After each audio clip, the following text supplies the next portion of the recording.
Mungu yuko mbali na changamoto unayopitia, ni kwa sababu neno la Mungu linalohusu hiyo changamoto haliko moyoni mwako.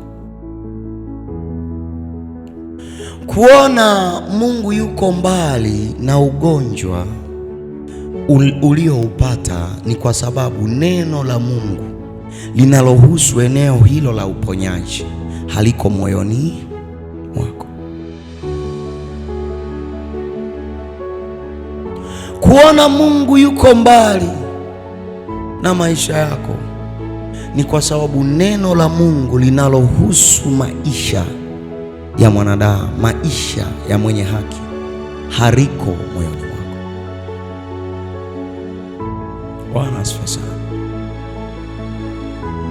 Biblia katika kitabu cha Warumi 10 mstari wa 8 anazungumza kwamba lile neno liko karibu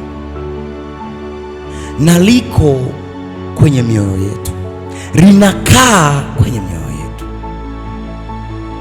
Kwa maana hiyo Mungu wetu yuko karibu sana, kwa sababu amefunuliwa kwenye mioyo yetu.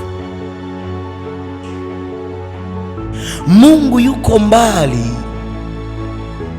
na mioyo ambayo ndani ya hiyo mioyo hajafunuliwa ndani yake.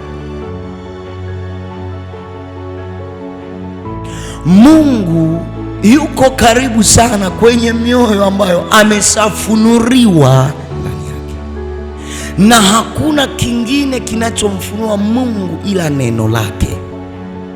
Huwezi ukaelewa sifa za Mungu, huwezi ukaelewa kuwa Mungu ni mponyaji ikiwa hajafunuliwa kwenye moyo wako kama Mungu mponyaji.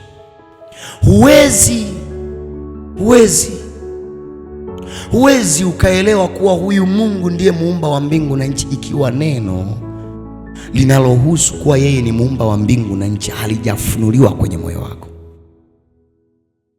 Bwana asifiwe sana. Huwezi ukaelewa kuwa ni Mungu wa kuheshimiwa ikiwa Mungu hajafunuliwa kwenye moyo wako kuwa ni Mungu wa kuheshimiwa. Bwana asifiwe sana. Kwa dhihirisho la kimungu linatupa picha ya ndani kabisa kuwa Mungu wetu ni Mungu aliye karibu wala sio mbali. Bwana asifiwe sana. Na kadri Mungu anavyojifunua kwenye maeneo tofauti tofauti, kuna watu, kuna vitu Mungu yuko mbali na kuna vitu Mungu yuko karibu. Bwana asifiwe sana.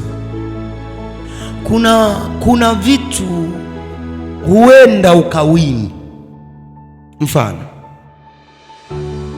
kwa mafua unaamini Mungu yuko karibu, anasikia mafua, mbona anasikia? Ila kwa changamoto nyingine nzito zaidi ya hapo unaanza kupiga hesabu, Mungu yuko mbali sana. Sasa ni kiwango cha Mungu kujifunua ndani ya moyo wako kwa neno lake. Kwani ni kile kiwango cha lile jambo lililokukuta linahitaji kiwango cha namna ile ile cha Mungu kujifunua kwa neno lake ndani ya moyo wako. Bwana asifiwe. Manake ajifunue kwa kiwango kingine, la sivyo kuna changamoto ukizipita unasema Mungu yuko mbali, na kuna vitu ukivipita unasema Mungu yuko karibu, mbona hiki anasikia na hiki anatenda. Bwana asifiwe sana.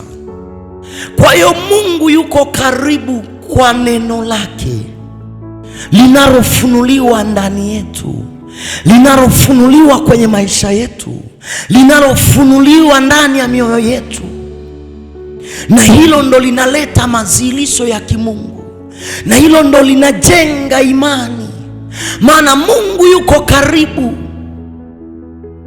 Jamani, Bwana asifiwe sana. Yaani hata Mungu aje ulimwengu wa roho, aje akuguse, lakini ikiwa ufunuo wa neno lake hauko ndani ya moyo wako, bado utajiona uko jangwani na hauna Mungu.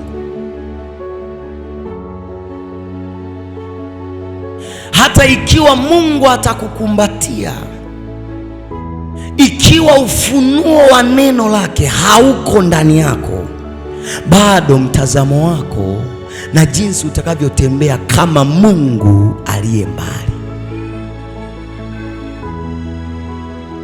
Jamani, Bwana sasa wengi neno la Mungu pia wanalikimbia. Hili neno la Mungu wengi wanalikimbia. Bwana asifiwe sana. Na unataka Mungu awe karibu kwa sababu inabidi ulisome neno lake, inabidi neno lake likae kwa wingi. Na ndio maana nasema neno la Mungu likae kwa wingi ndani yenu, ili uwepo wa Mungu uwe mwingi.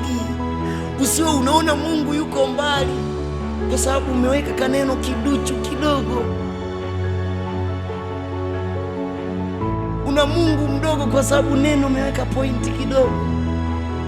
Na kuna wengine wana Mungu mwingi, wanaona tu ametawala kila mahali kwa sababu ameweka neno la Mungu kwa wingi. Jamani, Bwana asifiwe sana. Neno la Mungu likae kwa wingi, kwa sababu Mungu yuko karibu na wewe kupitia neno lake. Na ndio maana hata ukipita kwenye changamoto, anajifunua kwa neno lake. Unaweza ukapita kwenye changamoto, anajifunua kwenye neno lake, anakuambia mwanangu, hapo utapita, anakupa na kifungu. Mungu hajifunui nje na neno lake. Ukipita kwenye changamoto unasema sisikiagi sauti ya Mungu. Sauti ya Mungu haiji mpaka neno lake liko ndani ya moyo wako, na neno la Mungu ndio sauti ya Mungu mwenyewe. Unataka sauti ya Mungu itoke wapi? Unataka Mungu aandike Biblia nyingine ya pili? Mungu anajifunua kwa neno lake. Unapoliweka neno mbali, utakapopita kwenye changamoto ujue, utaona kuwa ni Mungu aliye mbali, hayuko karibu na wewe. Unanielewa?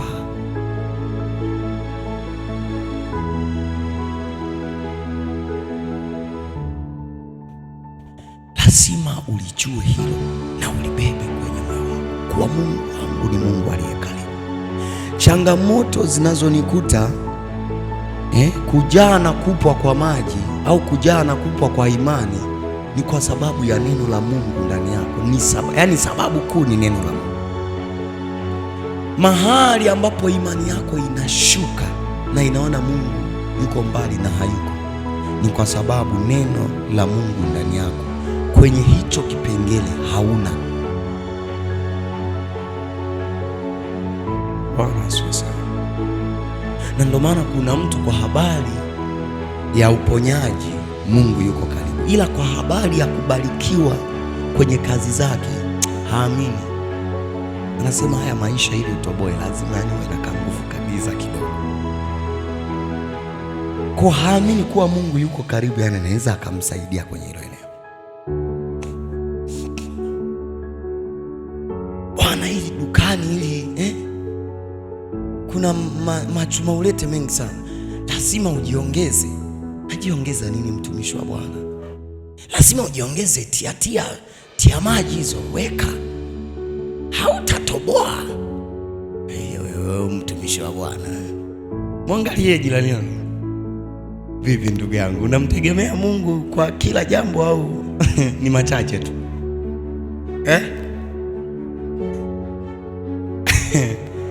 Kuna mengine yuko mbali sana, ila mafua na kichwa yuko karibu kukubariki.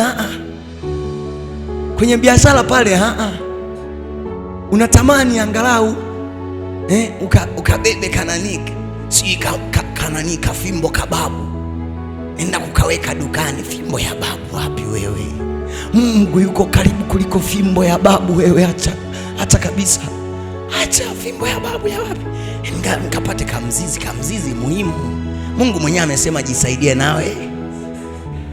Hicho kifungu aliandikaga shetani kuzimu na amekieneza sana. Hakipo kwenye Biblia, ila waulize watu wengi tu utasikia Mungu mwenyewe amesema jisaidie. anaenda anakabeba kamzizi. Mwangalia jirani yako, wewe unajisaidia. Mungu yuko karibu na maisha yetu, yuko karibu na shida zetu, na si Mungu wa mambo fulani, ni Mungu juu ya mambo yote. Sio Mungu kwa ajili ya uponyaji, ni Mungu hata kwa ajili ya baraka. Ana uwezo akakubalikia, ana uwezo akakutendea makuu ikiwa ni kazini. Kwa sio Mungu aliye karibu tu kwa habari ya uponyaji, ni Mungu ambaye yuko karibu kwa habari ya kila kitu kwenye maisha yetu. Jamani, Bwana asifiwe.